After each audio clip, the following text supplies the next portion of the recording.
Shalom, bien-aimés en Christ, je suis ravie de vous retrouver en ce troisième jour de notre campagne d'enseignement qui a pour thème « Pourquoi suis-je sur terre ?» Bien-aimés, en ce troisième jour, nous allons parler de quoi? Qu'est-ce qui conduit ta vie? Bien-aimés, qu'est-ce qui conduit ta vie? Nous devons savoir que tout ce que nous faisons au jour le jour, nous sommes poussés, nous sommes conduits par quelque chose. Il y a quelque chose qui nous motive à faire ce que nous faisons au jour le jour. Bien-aimés, la question principale que nous nous posons, c'est qu'est-ce qui conduit ma vie? Qu'est-ce qui me motive? Quel est ce sentiment-là qui m'anime, qui fait qu'au jour le jour, je reviens? Bien-aimés, je vais vous parler de 5 points qui animent la vie de chaque être humain.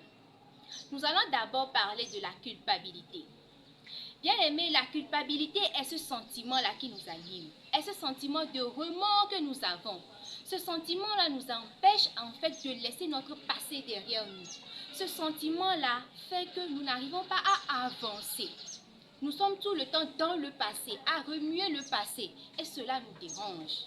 Bien-aimés, nous devons savoir que le Dieu que nous servons est un Dieu de pardon, est un Dieu qui nous pardonne toutes nos fautes. Il a dit: si vous reconnaissez que vous avez péché et que vous venez à moi, je vais vous pardonner. Alors, bien-aimé, pourquoi est-ce que tu te culpabilises pour ce que tu as fait? Sache que le Seigneur est un Dieu de bonté. Le second point dont je vais te parler, c'est la colère. Bien-aimé, dans nos diverses activités que nous faisons au jour le jour, il y a ce sentiment de colère-là qui nous anime. Quand une personne te fait quelque chose, si tu n'as pas ce tempérament-là de pouvoir te ressaisir, tu réagis sous le coup de la colère. Nous savons que la colère ne fait rien de bon. Une personne en colère peut agir n'importe comment et cela peut avoir des impacts dans sa vie. Je vous exhorte, bien-aimés, à ne pas être en colère, à pouvoir prendre votre mal en patience. Le Dieu que nous servons est un Dieu plein de compassion, est un Dieu plein d'amour, lent en la colère. Pourquoi est-ce que nous, êtres humains que nous sommes, nous ne pouvons pas prendre notre mal en patience et ne pas nous enflammer devant chaque situation? Bien-aimés, je vous exhorte à ne pas vous mettre en colère dans chaque situation que vous rencontrerez dans votre vie. Le troisième point dont nous allons parler, c'est la peur. Bien-aimé, la peur est ce sentiment-là qui nous empêche d'oser. La peur nous empêche d'oser. La peur nous empêche de pouvoir viser grand, de pouvoir avancer. La peur retient notre foi. Bien-aimé, nous devons nous libérer de ce sentiment de peur qui nous anime. Il faut oser. Il faut oser avancer. Il faut oser croire en Dieu. Quand vous croyez en Dieu, avance d'un pas, tu verras que tout se passera bien et tu vas réussir. Bien-aimé, le quatrième point nous parle du matérialisme. Alors, je vous reviens dans une autre vidéo pour la suite. Je vous remercie.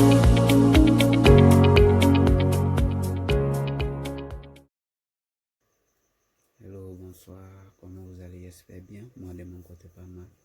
Vous êtes encore avec le frère Jean, un membre du mouvement GM Togo, jeune étudiant motivé par l'essentiel. Nous venons ce soir avec une nouvelle vidéo suite à notre campagne de 40 jours d'enseignement et de prière. Nous sommes comme thème ce soir pour notre vie, ce qui conduit notre vie. C'est sur cette question que nous allons essayer de répondre. Ce qui conduit notre vie actuellement. Actuellement dans notre vie active, la peur nous gouverne, oui. La peur nous gouverne parce que quand nous vivons chaque jour, nous essayons que demain soit meilleur. Mais suite dans nos débats, dans nos luttes pour que demain soit meilleur, nous avons peur du lendemain parce que nous ne savons pas, est-ce que le chemin que j'ai emprunté, est-ce que je dois arriver? Est-ce que ce que j'ai fait, je dois réussir? Parce que nous, notre objectif, c'est de réussir. La réussite est notre objectif, oui. Quand nous prenons des décisions, nous disons non, je dois réussir. À un moment donné, quand tu rencontres des obstacles, c'est les moments propices de devant Dieu, demander Dieu, est-ce que c'est là tu m'as mis, est-ce que c'est le chemin sur lequel tu m'as mis? nous nous décourageons, nous nous décourageons et nous perdons beaucoup d'opportunités parce que nous pensons que une fois que tu as l'argent, tu as tout. Or, aujourd'hui, l'argent ne fait pas tout. Vraiment, l'argent contribue à notre épanouissement, mais l'argent ne fait pas tout, ne prend pas tout entier le bonheur. L'argent fait le bonheur, mais l'argent ne fait pas le bonheur. Nous pouvons dire que l'argent contribue au bonheur. Par exemple, aujourd'hui, nous cherchons à vivre aussi longtemps, mais nous allons voir que après 100 ans, toi et moi qui nous suivons cette vidéo, nous ne serons pas encore en vie nous tous.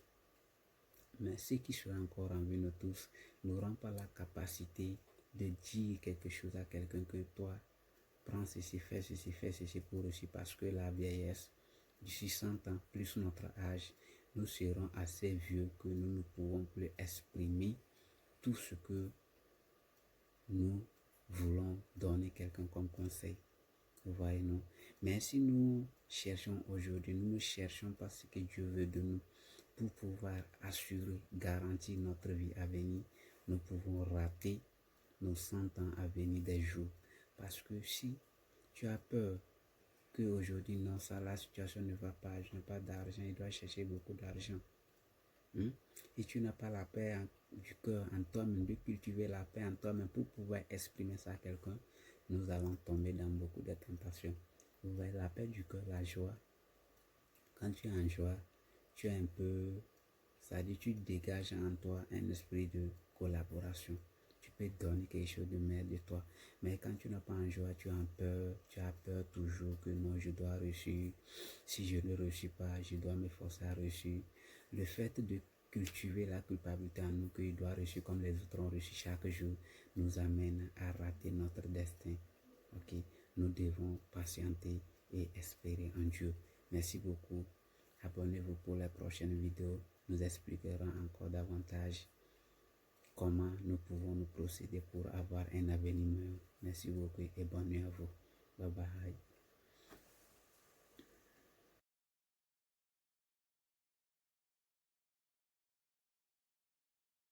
Oui, shalom bien-aimé, et je suis le frère Meshach.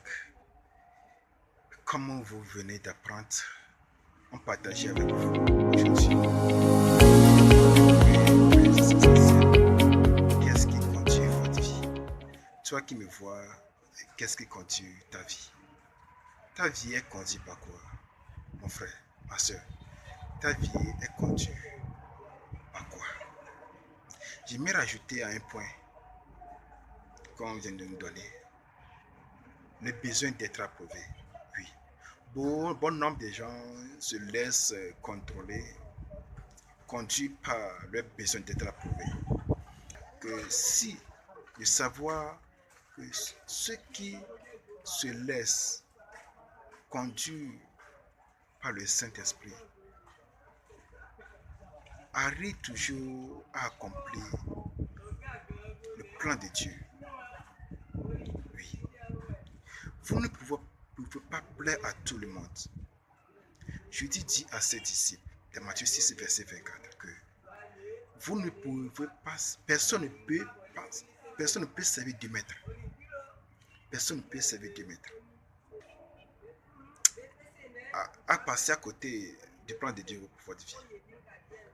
Cette campagne de camp de jeu pour une vie motivée par l'essentiel,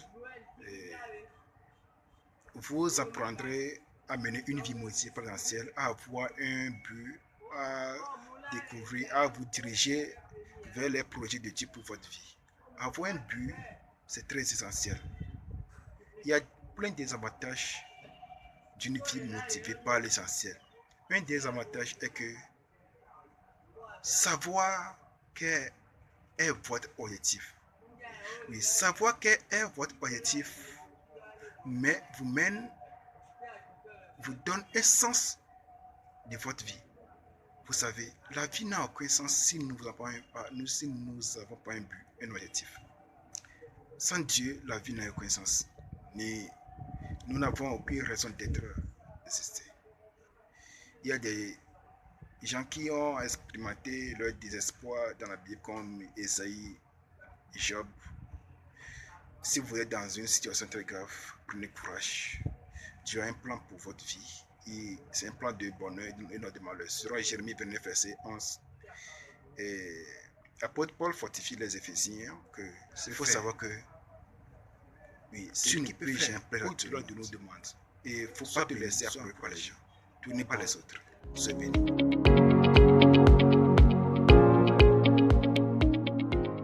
Allez bien, par la grâce de Dieu, je suis comme très ravi de nous retrouver encore pour ce troisième jour, le troisième jour qui parle de quoi, qu'est-ce qui conduit votre vie. Donc, je rappelle que nous sommes dans notre campagne des 40 jours pour une vie motivée par l'essentiel. Et puis, nous avons déjà parlé des avantages d'une vie motivée par l'essentiel. Moi, je suis là pour vous parler des avantages d'une vie motivée par l'essentiel. Le premier avantage que vous devez noter, c'est qu'une vie qui a un sens, qui est bien défini, avec des objectifs, le fait de savoir l'objectif de votre vie donne un sens à votre vie. Autrement dit, une orientation à votre vie. Le deuxième avantage, c'est que le fait d'avoir des objectifs, de savoir ce qu'on veut sur Terre, ce pourquoi on est appelé sur Terre, vous simplifie la vie. Ça simplifie la vie. Parce qu'on ne peut pas tout faire. On n'est pas appelé à tout faire. Et donc, il va falloir choisir à un moment donné ce qu'il faut faire de ce qu'on ne peut pas faire. Donc, si on connaît l'objectif et le but pour lequel nous sommes là, si on a une vie qui est motivée par l'essentiel, ça va nous aider à choisir, à faire de bons choix. C'est le troisième avantage. Ça va nous aider à faire de bons choix. Voilà, donc comme je le disais, on ne peut pas tout faire. Tu ne peux pas tout faire. L'homme a juste le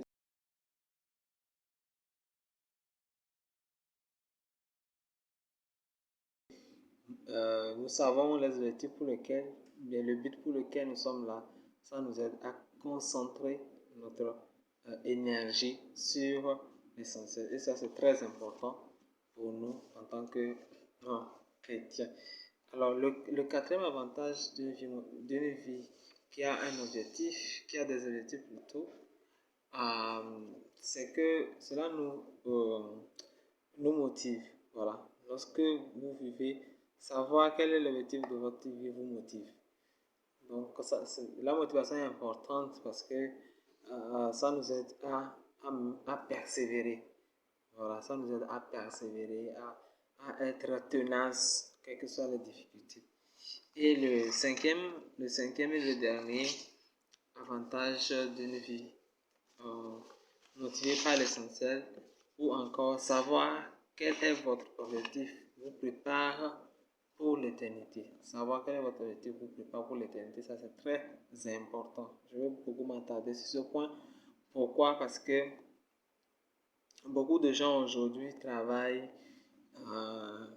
à leur image. Ils font tout pour qu'on garde une bonne image d'eux. Ils battent des records, ils font des exploits. Voilà. Ils vivent. Ça dit qu'en tout cas, on vit. La plupart des gens vivent pour ça. Que après ma vie, qu'on puisse dire que voilà, j'ai pu faire ci, j'ai pu faire ça. C'est pas mal en soi, mais c'est un objectif éphémère, à court terme. Parce que vous savez avec moi que les objectifs, ou bien les trophées sont détrônés, les records sont battus, les héros de la révolution industrielle ne sont pas des héros aujourd'hui. Donc à chaque époque, une époque vient remplacer une autre. Donc si vous travaillez dans l'objectif, bien toute votre vie est orientée vers le nom que vous aurez après votre mort. Sachez que vous avez un objectif à court terme. C'est un objectif à court terme. La Bible déclare dans Romains 14, verset 10 que nous comparaîtrons tous devant Dieu. Et ainsi chacun rendra compte à Dieu pour lui-même. Chacun rendra compte à Dieu pour lui-même. Et devant Dieu, il y aura deux questions qui nous seront posées. La première question, qu'as-tu fait du Seigneur Jésus-Christ? Qu'est-ce que tu as fait du Seigneur Jésus-Christ? Ça, c'est la première question qui sera posée. Et la réponse à cette question déterminera là où tu iras, là où tu vas passer l'éternité. Et la deuxième question qui sera posée, c'est qu'as-tu fait ce que Dieu va te poser comme question, c'est que qu'as-tu fait des dons, des talents, des capacités, des ressources, des relations, tout ce que je t'ai donné, qu'est-ce que tu as fait de ça? Voilà, donc, très important. Je rappelle rapidement les 5 avantages d'une vie motivée par l'essentiel. 1. Cela donne un sens à notre vie. 2. Cela nous simplifie la vie. 3. Une vie qui a des objectifs bien clairs nous aide à faire de bons choix. 4. Cela nous motive. Voilà, le quatrième avantage, c'est que cela nous motive. Et puis le cinquième et le dernier avantage, c'est que cela nous aide à préparer notre éternité. Voilà. Donc, nous allons voir par la suite de notre leçon numéro 4, la notion d'éternité. Et nous allons comprendre là-bas que nous sommes en préparation pour l'éternité, en fait. La vie sur terre n'est pas la fin. Nous sommes en préparation pour l'éternité. Voilà. Donc,